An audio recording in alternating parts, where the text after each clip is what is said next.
such a pleasure and a great honor for me to be here. I've been traveling, came in last night, but I'm really excited to be here and to see all of you in this room. And when you get a turn up like this, it means that people are interested, people are concerned, people are upset with issues of trafficking, because in this day and era, for human beings doing that to fellow human beings is a shame. And whoever is doing it should be ashamed of themselves, because it's no way that this should happen. And for me, issues of trafficking go back way in my life story, because if you've heard of the Lord's Resistance Army and Joseph Kony, that's where he started his activities from northern Uganda.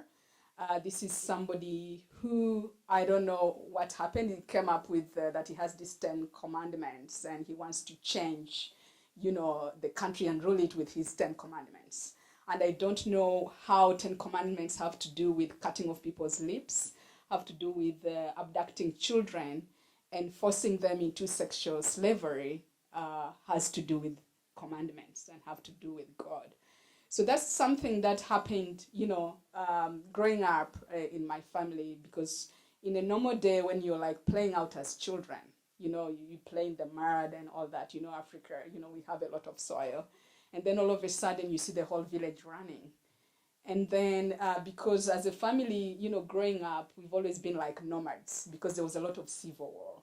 We had just survived a place where there was a coup, and our house was actually, our gate was, they had a machine gun and we had to live indoors like for a long time. And I remember we ran out of food and we had to like crawl out of the house, amid these gunshots, to kind of go and uproot some cassava. I remember my sister fainting and almost dying, and we didn't know where to go get assistance for her. So after that, my family, we bundled up our things, a few that we could, and went to our village home, only to know that you come from this boiling water to actually the fire itself. So that morning when the whole village was running, my father was like, I'm not going anywhere, I'm tired of running, and told my mother to go away, to go with the kids. So my mother and us were like, we're not going anywhere without you. And so we said, okay, we'll stick here, only to realize from a distance that the rebels were targeting the girl child. Because they were interested. Our own crime then was that we are virgins and we are girls. And only to see my cousin sister being dragged away from a distance, and her brother coming forward and saying, this is my wife, because he was lying about it because he wants to save his sister, because they didn't want married women. And back and forth, and her mother had dressed her up in a clothing which married women used to dress up, to kind of camouflage, but of course it was oversized. So they dragged her for a long distance until they finally thought that, her brother was actually her husband, and they let her go. That's when my father realized that we really have to run, because he was like, they're targeting his children. 6 girls, 6 of us, and only 2 boys. So we start running in different directions, through bushes.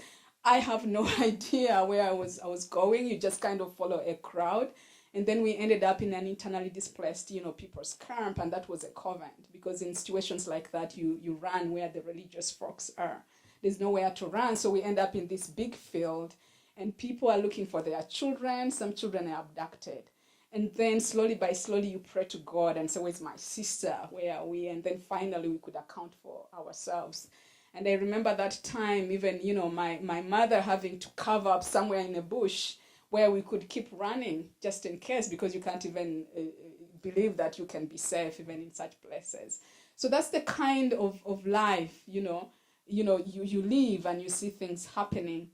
And fortunately for us, after a while, because my parents were really, teachers, my father got transferred, and that's when we left, that place. And for me, there was no option but to really go to school, because first of all, as growing up as a girl, my birth was a mistake, because I was a girl. There was no celebration in the village. My paternal auntie came and checked the sex, and another third girl in a row. That was scandalous. And I was called a prostitute even before I knew what the word prostitution meant. And when I was of age, when I asked my mother, what does this mean? And she told me, and that's when I made her a promise. I said, Mommy, I'm going to work really hard and embarrass this man by succeeding in life. I was a kid. I didn't know what succeeding in life meant. But for me, in my mind, it's like I have to do these things that boys do, to show them that even girls can make it. That meant, I had to walk to school long distances. It meant I had to challenge, the status quo. It meant that I didn't have to lie back, but I had to really work hard. And by then, there was only one university, you can imagine, the whole country. So I really had to compete with the boys and made it to university. And in my first job, the things that happen to you even shape, what kind of things you do. That's when I joined the immigration service. And while at the border between Uganda and Kenya, I remember causing the arrest of one of the notorious commanders of the Lord's Resistance Army. Because for some reason, you get to know how these people look like. And he had the right passport, the right documentation, but he was crossing the border into Kenya. And then I had to ask, different questions, okay? You get trained, that eye contact, and you're like, oh, these things don't add up. And then we checked his like, you don't need to see, he has all these contacts with the commanders. We verified from northern Uganda, they're like, oh my gosh, that's the guy we are looking for. He just killed people and children last night, and he cooked the flesh and made villagers feeding it. And now you have this dangerous person in front of you. It's about 11 p.m. in the night. You do not have electricity, but you have lamps. So you have to to really pretend to make him know that you don't know who he is. And then you get backup. You collaborate with the police and all that so that they take him to custody. And then the next morning, the girls, came, following, children carrying children. And before I knew it, I was like, we had to separate them and interview them differently. These were the girls they had abducted, and some of them Joseph Konye's wives, that is in quotes. The girls they had abducted, and now they were following this guy. We got the last evening, because there was now an offensive, they were zeroing them down and they were fleeing the country. So then you have to make sure that you protect them, because it is what? They did not do the things they did out of their will, but they were forced to do that. So that's kind of the interest, I got into the area of human trafficking. Because for us, our human trafficking, Palermo coined the word human trafficking in the year 2000. Human trafficking was happening before 2000. That's just the year that the world started waking up to it. Which were like, how did it take so long for the world to realize that slavery is still alive, today. So when that happened, then I gained all this interest. I started, thinking about it, because by the time we caused the arrest of that commander, I remember the Minister of Internal Affairs, calling me to his office and because there was excitement. How did you do this? I'm like, you can train people to actually recognize things like this. And before I knew it, that was when I was chosen to be the first, training manager for immigration. Then to really specialize in transnational organized crimes and train people. That's when I got interested in issues of terrorism and learned more. That's when I got deeper into trafficking. We had a team from the Department of Justice from the US come down. We did initial trainings, that's 2008. And then we went around the country training law enforcement. Because the thing is, victims don't stand up to be counted. It is us to be able to identify them. And you can't look at somebody and say, oh, this is a victim, because they don't even know that they are victims. You have to really ask the right questions. You need to train law enforcement that as people are traveling around the country or along borders, what kind of questions do you ask? That you're excited you're going to work, but do you have that contract? Who is paying for your documentation? Who is paying for your ticket? Because guess what? Those are the control mechanisms they use. They take away your passport. Sometimes you don't speak the language from the place you're going. They keep you away from your family. You do not have a way to contact them. They keep you fearful from law enforcement, which law enforcement is there to protect you, but they make you fearful. Because then they will say, okay, you're here illegally because they've taken your passport. So you fear, about that. And you're indebted to them because they've paid and facilitated you going, abroad. I had a victim whereby, she was lied to, and she knew she was just going to, work in a grocery store. And she was Muslim. And when she reaches there, she's like, those clothes won't work here. And only to realize she was being made to work into prostitution. She's like, no, this is not what I came to do. So what they did, the first experience was she was gang raped. 3 men high on drugs raped her. So these are situations whereby you can't say, oh, I'll run away. No, you can't. So however educated, however knowledge you have, when you get into that entrapment, then you get trapped in the situation. So I got interested in that and learned more. And then I got the opportunity to come to the US through the Fulbright Hubert Humphrey Fellowship, and ended up in that cold place, Minnesota. And it was such a great experience because I decided that, the key thing is collaboration, because, trafficking is a transnational, organized crime. No one country, no one agency can deal with it alone. It's really a collective effort. And the good news is all of us can do something about it. I keep telling people, if you have a big mouth like I do, then you are going to talk about it. If you can sing, then you're going to sing about trafficking. If you have money, then you're going to support that local profit, the non-for-profit, or your government or your community. Do something, about trafficking. If there's something suspicious in your neighborhood, then you have to do it. If you don't know what to do, you begin by educating yourself on what trafficking is and really create that awareness. So each of us has something to do about it. And gone are those days of thinking that, oh, it's just out there. It only happens to immigrants. It only happens, to people who are less developed. Well, it is in our own, backyards. It's in our own neighborhoods. Because there's a lot of money to be made. It is millions and billions of shillings annually, or dollars, in your case. So, and they are more organized. They're really very organized. And it is up to us also to get organized about it. So when I came to the United States, I attended a lot of task force meetings at the task force in Minnesota. And then I got interactions with the American judges. I was privileged to go and speak with them, and afterwards, contribute to a curriculum in which there was that training. I went for the Not for Sale Academy in San Francisco and networked with them, had training with FBI and San Jose Police. So in that way, to know what is happening here, what are the trends, what can we do together, to kind of, deal with these issues, of trafficking, which are cutting across countries. So then I got an opportunity. There was a call of action at the Clinton Global Initiatives, and you had to, write, what you're planning to do and all that. So I just kind of also applied. I said, this is what I'm going to do. And before I knew it, I was selected, and I had to go to San Diego to meet with President Clinton.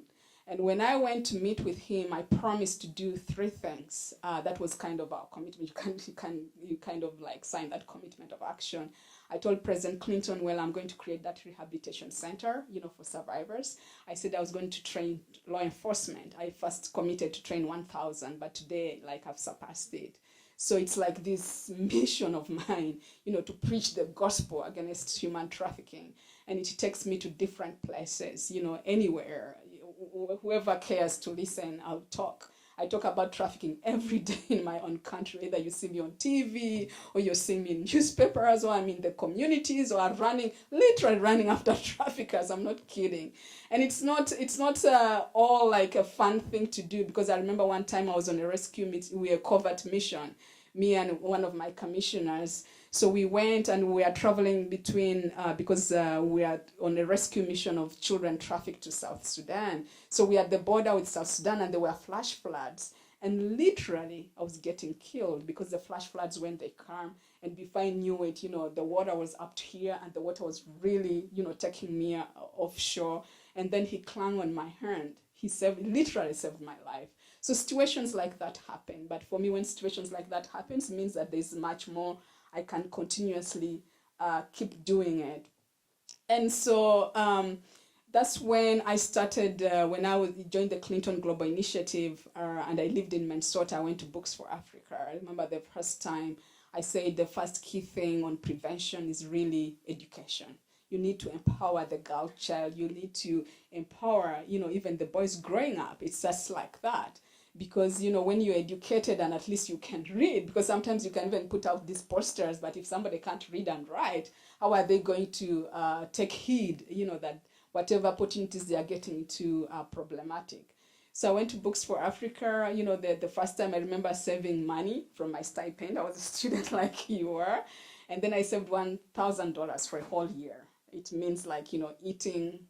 Okay, I wasn't starving. It meant that, there were opportunities in school because like when there are different gatherings, isn't it? You eat at school. So when I ate at school, it meant that I didn't have to go to the grocery store to buy food. So with $1,000, I went to Books for Africa, and then they uploaded my work at the website. I said I wanted first take 23,000 books.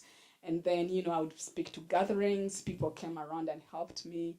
And then because after Minnesota, I went to Oxford, University of Oxford, because I wanted to learn more what's happening in Europe. So I studied forced migration there. And then went back home. I continued with my book project. So since 2011, I've taken 69,000 books for education of vulnerable children, and I continue to do that. And right now, I also joined because I'm an ambassador of the Let Girls Learn. I don't know whether you've heard about that. It is First Lady Michelle Obama's initiative with the White House, and now Peace Corps is also joining in. So recently we had our, videos and all that, trying to rally, people in Uganda around the world, to really let girls learn, because, that's a key thing. You have to empower them because they are the most affected, in my country, especially in the sex industry. That's where, there's a lot of demand for people to work in the sex industry. There's a lot of demand for people to work, for cheap labor, in the developed world. And in the Middle East is so notorious because sometimes people don't even have laws, against trafficking. For them, it is okay, to have somebody in your home and they do whatever you want. It's okay to remove their passport. So okay for them to work without any rest. It's okay. So what you look at as child labor or too much work, it's not too much work to them. They see it as just normal, to have this slave do all these things, for you. So it is notorious, and when you have a lot of unemployment, it becomes a challenge because when your people are unemployed, they need to go somewhere to work.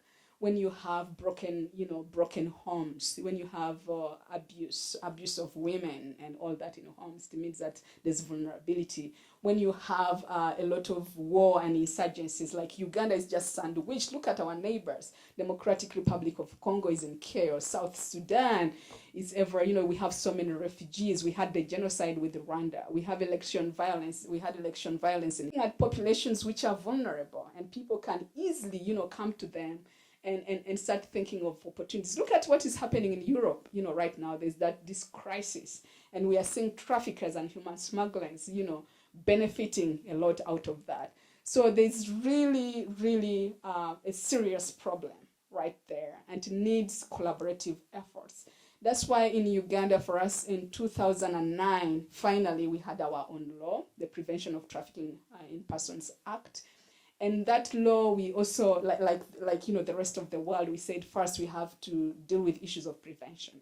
Because, when you prevent something from happening, that means you're not going to have victims who are going to suffer.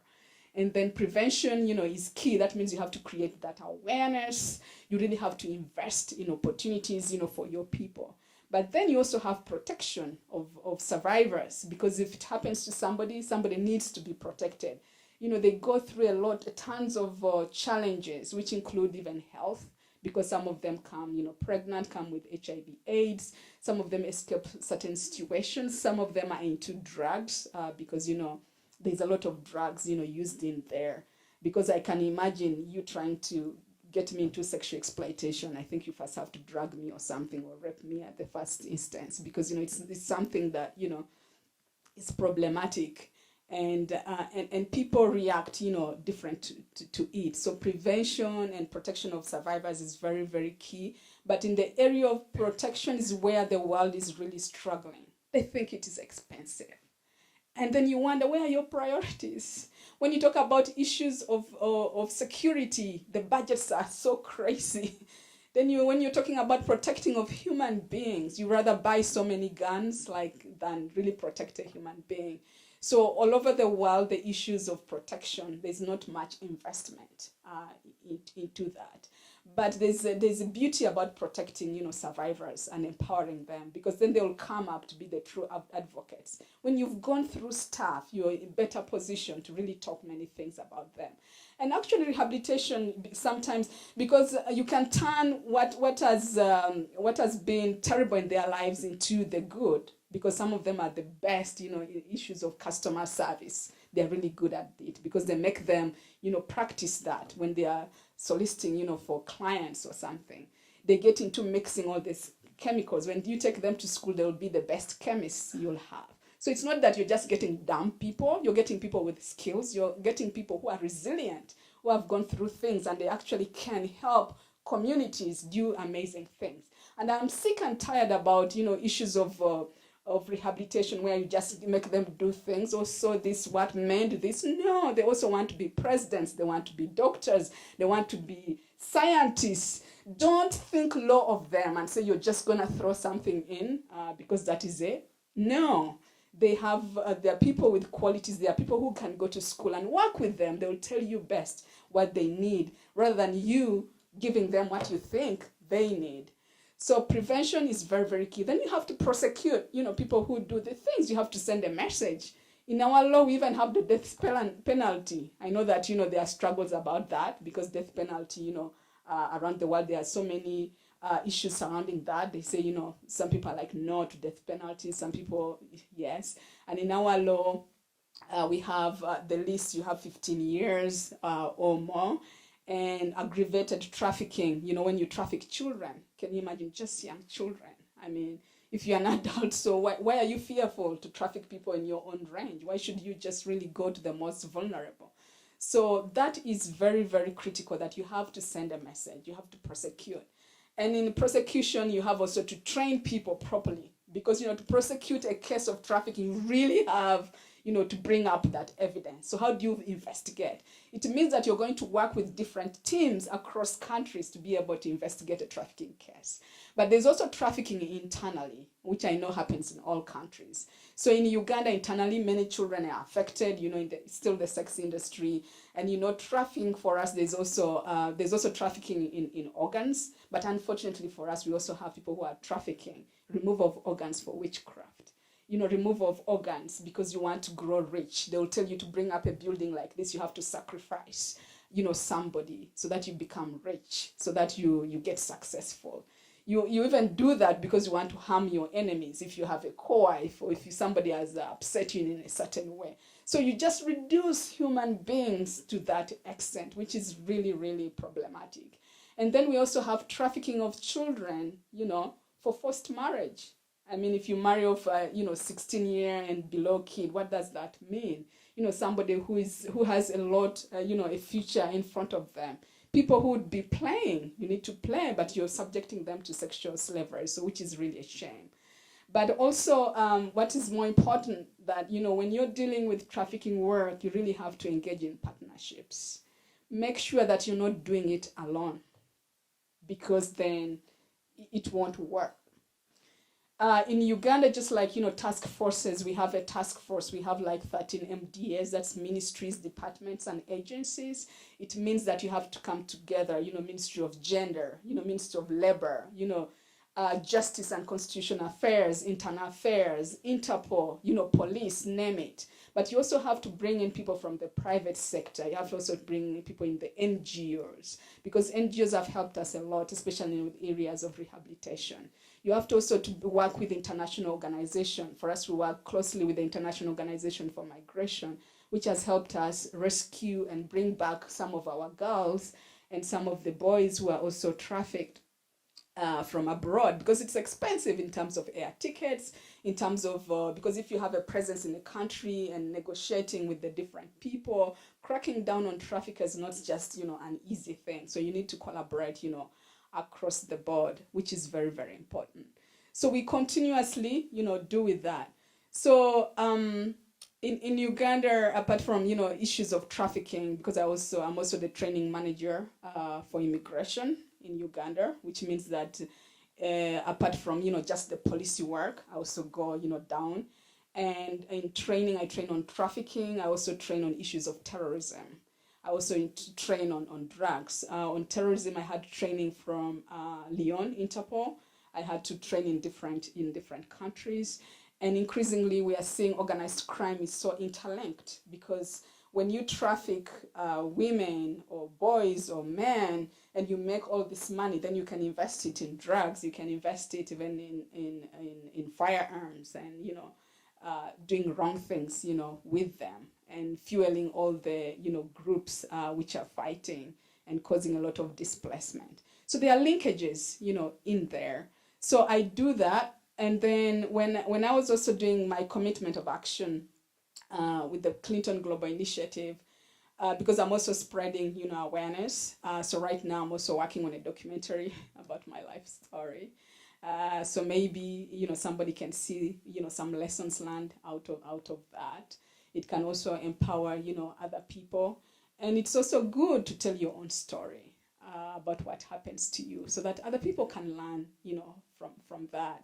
And in my life journey, I've also realized you don't have to do things by yourself. Many people have invested in my empowerment. I cannot even begin, to say. My Hubert Humphrey Fellowship came from your taxes you pay here. So you people contributed to my education. You may not even know it. But your parents probably, paid those taxes so that I can come to the US and study. I went to Oxford, and that's all out of fellowship. My background cannot afford for me to raise money to study in these, good places and good schools and meet really amazing people. I'm here because the Global Livingstone Institute brought me here.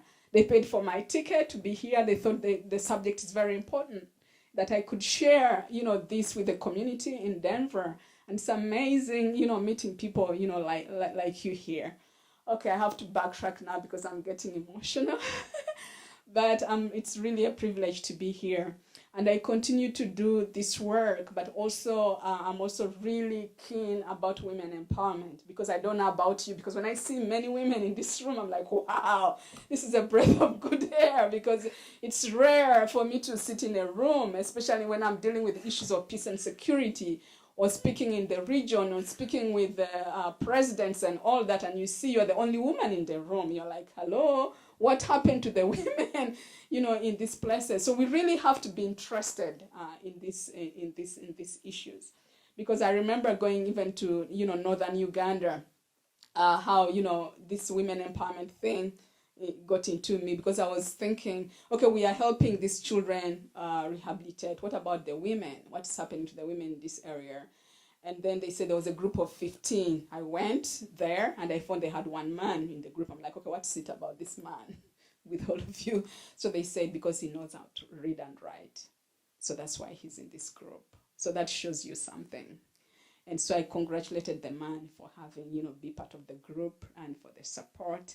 And I started talking with them, how did you come, to unite together? They had similar situations. They were the gender-based violence. They were raped, not just because of the rebels and Joseph Kony, but also government soldiers. So that shows you something, that even people who are supposed to protect women, commit these things. You've heard about people in peacekeeping missions, do these things. Then you wonder that somebody who has gone through this training, what are they doing with abusing women? And this could be, your daughter, it could be your sister, it could be anybody, close to you, but you just go ahead and do this thing. So if we, who are supposed to be the people to protect, are doing it, what do you think, the criminals, should be doing? So when I met them, so they started talking about issues of being, they didn't have housing. One of them was sent away from her marital home, because her husband was abducted, and they made him commit atrocities in his own home and kill people. So she was blamed for it. And she was sent away. She had to look for where to stay every day with her 3 daughters. I'm like, oh my gosh, this can't be happening. So I'm like, okay, why can't we build these houses ourselves, the huts? Because traditional women don't do it. I'm like, okay, why can't we do it? So we started brainstorming. One woman said, I have grass nearby where we can work. I have water. Okay, we can make the bricks. I'm like, okay, what do we need that requires money? So it was about the nails, about the hardwood. So before I left, there and then, the Huts for Peace program, was born. There and then, we had to say, okay, this is the money I have for the 2 huts because it was urgent. I'm like, who gets the housing first? They said they started brainstorming among themselves to see who really needs it most. That's one beautiful thing, about women. No one was like struggling, oh, me, but they're like, oh, I think this one. And then before I knew it, we started the Hearts for Peace program. I'd go during my free time, weekends, I go and literally, step. It's really so much fun, to build these hearts and all the married with the children. And when the men see you, they get embarrassed and enjoying you. And then you go ahead and not only are you building communities, but then you're building that peace and reconciliation. You're dealing with issues of HIV/AIDS, which is affecting them. So when I worked, I saved money from my salary and bought them an ox plow so that they can grow their own food because they have to send these children to school. They've taken on so many children, who some of them have been born in captivity. Some of them, their mothers were raped, and the mothers are like, don't want to do anything to do with them because they are still struggling to get in terms on what happened to them. So there are all kinds, mixed things, happening there. And then in 2013, that's when I got the invitation because Secretary Clinton started Women in Leadership Project when she was Secretary of State, with 7 sister colleges. And since then, even other institutions around the world have joined in. And the issue was really 50 by 50, because by the year 2050, they want women in the different, not just in public service, but also in sector. So in 2013, I made the list of emerging global women leaders. So we came to the United States, 50 women from different places around the world. We met with Secretary Clinton and so many other amazing women and people, and even went to the House of Representatives to really, move this forward, that we have to continuously, empowerment of women. And then I realized nothing had ever done in Africa. I'm like, hello, how come? Okay, since this started, okay, I'm hearing other institutions, but it's Asia and all that. I'm like, okay, I'm going to do this. So I rallied my fellow women who came down to Uganda, as speakers. I had no idea. One thing I know about myself is like, if you want to do something, do it. Don't say, oh, I'm waiting for the money. No, no one has that money to let them find you doing it. Because if you have this conviction that you have to do things, you do that. And then people can believe in your vision and keep talking about it. So then we did the first at N2C, so the Global Livingstone Institute. We are great partners in this. They believed in what I was doing. American Embassy came in, and then, the women, the 50 women around the world, some of them, they came down and paid their way to Uganda. So that's how much, they believed this. And we had our first Women in Public Service, project, institute in Uganda.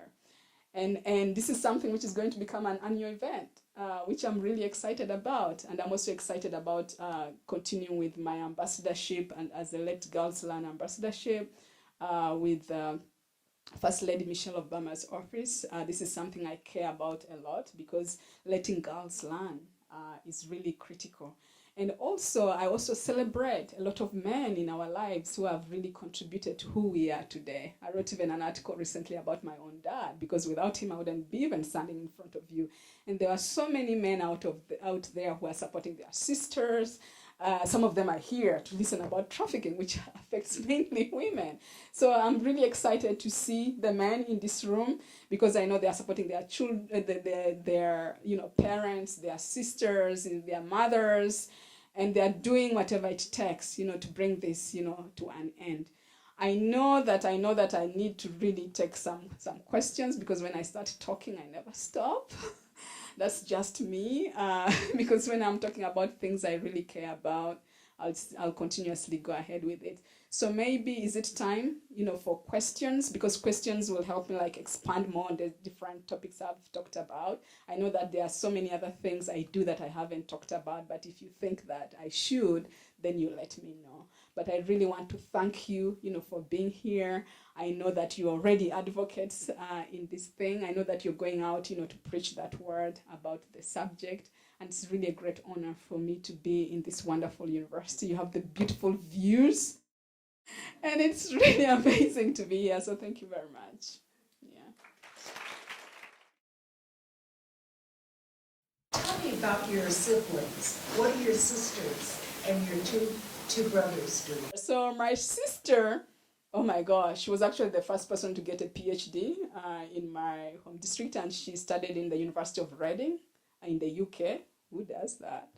So, so she's pretty cool. I have really cool sisters. I'm like kind of the less cool. So my sister, she's now a director, into the sciences and all that, and doing really amazing work in the issues, of agriculture and all that. And then my other sister is into education and, special needs and working, with my dad, because growing up, we even started a school, because what my father did, we started the school to just help even, kids, 5-year-olds and what, to just get away from the housework. And we all used to volunteer in that school. It started off with mud, with the grass, for just children to get away, from that labor, from that forced marriage, and just support them in that process. So my sister has helped do that. Then I'm number 3. Number 4 is a chain of hope. She's really the rock. She's taking care of, she's with the children in up north, and we are dealing with really children with real serious issues. We have one of them who was abducted at the age of 6, and he watched his mother being killed and raped and killed.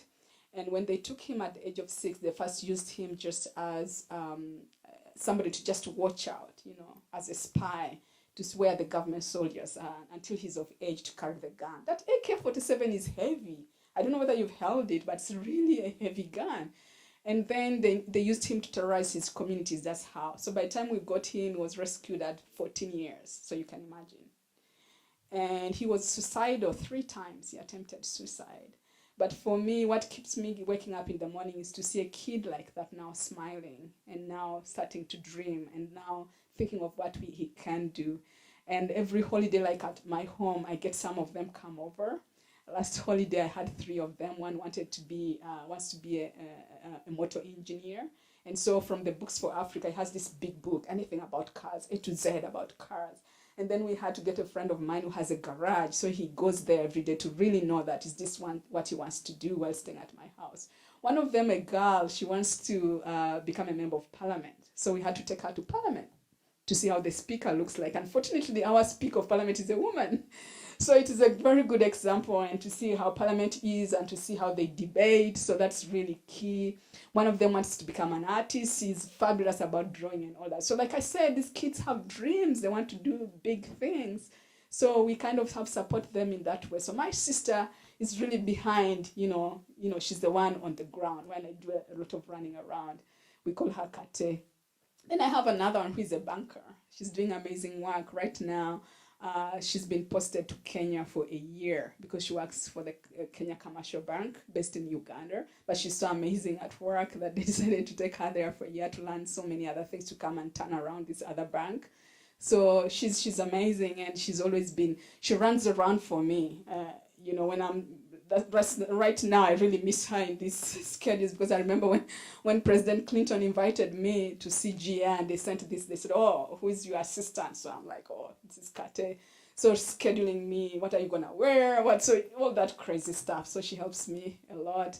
Then I have another one who is into there's one in education, so into telecom industry and all that. So amazingly, we all made it to university, which is really a great thing for my parents, and I really owe it to them, because at home we used to do a lot of debates.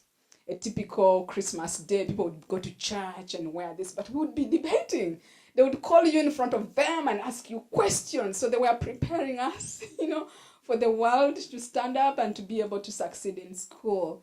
And then we have also, the boys. It's actually the girls who rule the house now, and the boys have to kind of follow their order. So we've really turned the things, the other way. And my parents are amazing, and they keep saying their daughters are not for sale. So if you have dowry, they'll not take the house. So my father refused. If you insist, they still give the young couple who are getting married. So my father does things like that. He went to my sister's school because they were refusing her to take mathematics, because mathematics is for boys, okay? And they think girls will not pass. When he went to school and threw a tantrum, and they let my sister do it, and she specialized in accounting, and she was great. She made it to university. And I remember even my own professor in my school, when I said I was going to do research on the role of the family in the rehabilitation of children, he was half Australian, half European. He said I wasn't qualified. I'm like, what do you mean? Somebody who has gone through this thing. So I threw a tantrum. So then, yeah, we are good at tantrums. And so I went to the dean in tears. I'm like, how dare he, tell me this? And then I gave them ultimatum. I'm like, either I do that or I'm out of the program. And I was serious. So they let me do it. I used to go to northern Uganda. There was still war. I wouldn't tell my parents when I'm going because they wouldn't allow me, who takes their child to go to a war zone. So I would pass, and like they would hit and bomb a car behind the one I'm traveling. I would sleep in refugee camps. One time I was bathing by the river, and there was noise, so I was running out naked. Funny things like that. It was crazy. I'd go and look for children who have been rescued by the military, see how the rehabilitation is doing. I'd go with the agencies who are doing that work, within the front lines, go with them. I had a friend who was doing construction, and I would sleep with them on these sites, and I wanted to see how the villages are being burnt down. I went with a member of parliament of the area. I was under the people because it was just in the bush, and people came out of the bush because now the kids have to go to town because that's where safety, and they had to sleep together outside in the verandas instead of being in their communities because they would abduct them from there. So the community started coming from nowhere, from the bushes, and they would dance and all that, amidst all that struggle. So I did, I do things like that. And I think, you asked me a question that how do you, because it's a dangerous field, how do you take care of safety issues? But like in our discussion, I was like, that's exactly what they want you to do. They want you to be fearful. They want you to be scared and just let them do their thing. But so you also just have to say, hey, no, I won't be scared.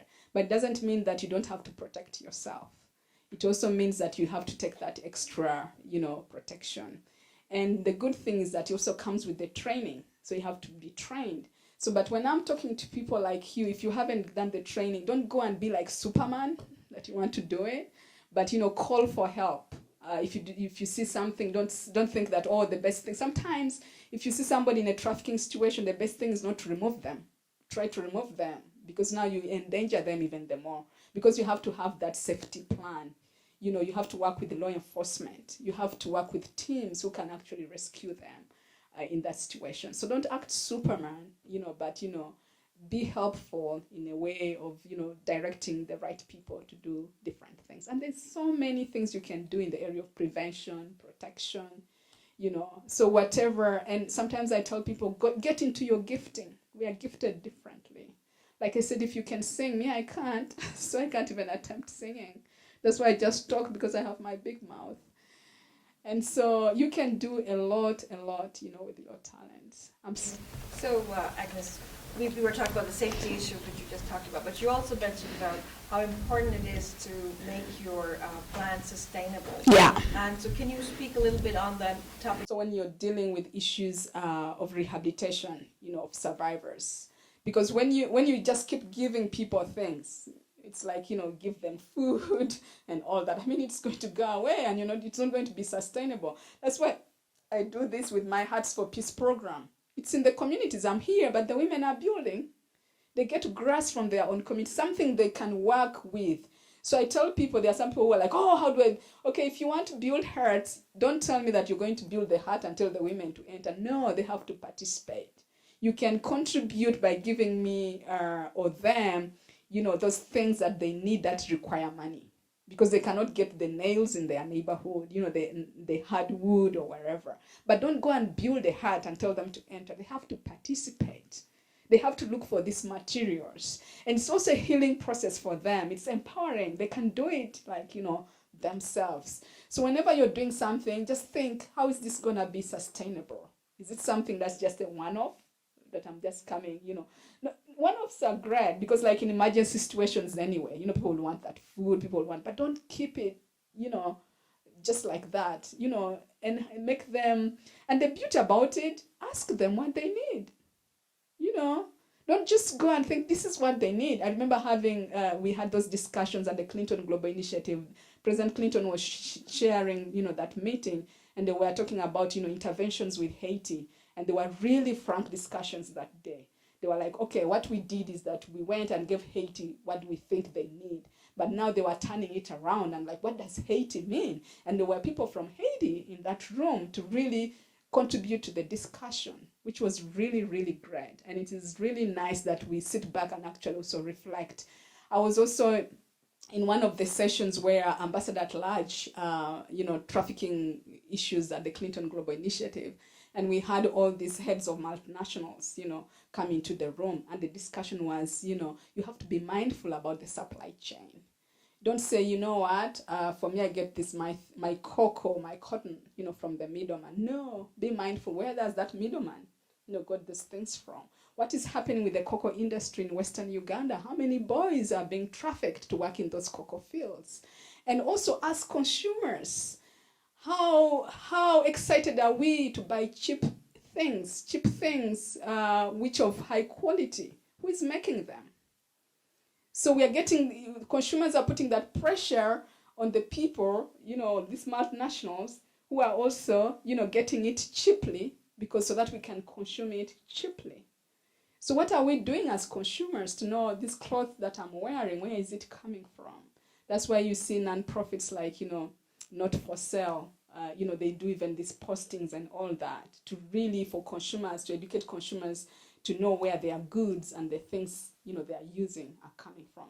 That's why I was excited when in Bangladesh, when that factory, came down and endangering people, and I saw this movement in the US and like people boycotting some of these products from multinationals. I'm like, yeah, at least, that's great that they should also think twice and know, hey, okay, our consumers, are not happy about this. So things like that help.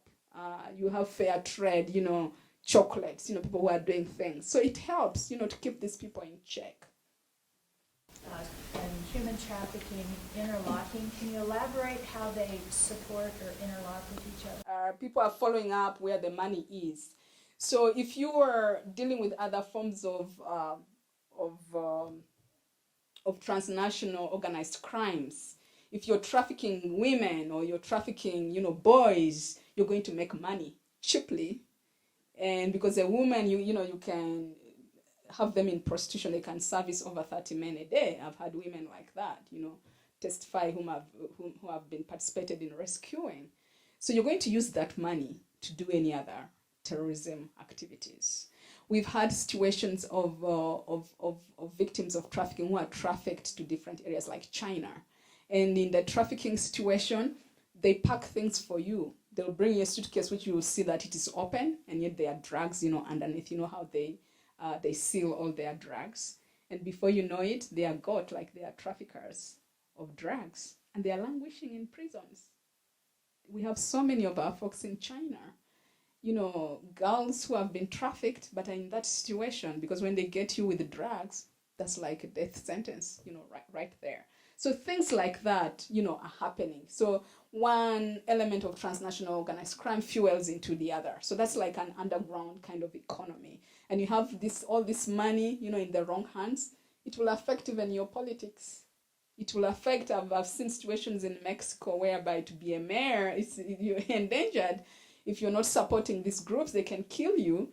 And we've seen people, they're the ones, running, economies. If you have money in the wrong hands, which is not taxed, what is that? You're just giving, the countries away. So that's why we should all be concerned in that situation. So yeah, the linkages, which I've seen come, especially in that area of financing, using victims to carry drugs or, vice versa.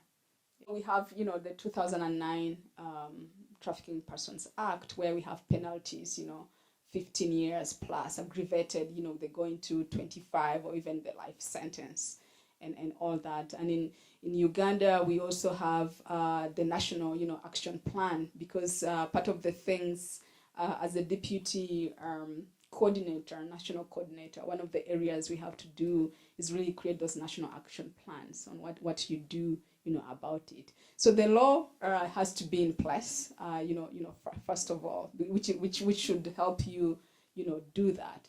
But like I talked, a little bit about challenges, issues of rehabilitation of survivors. Because when you protect a survivor, you're going to help them be able to go to court to testify. For example, if somebody is being rescued from abroad, if you support them and you go to the airport and receive them and bring them, in that safety place, you're going to help them work through the process. But if you leave a victim or a survivor on their own, the traffickers know where to get them. They're going to talk them out of the court. We are looking about survivors whereby the trend now is your own relatives are participating in your trafficking. That's what is happening. I was in Minnesota and one of the survivors was trafficked by her husband. So who does that? Okay? So we are looking at things which have gone into the family. They'll tell you my stepsister, did this. My aunt did this. So when somebody like that comes, they can't go back to that same home or community. It will be difficult for them if you don't help them through the process to go in court and testify against their own relative.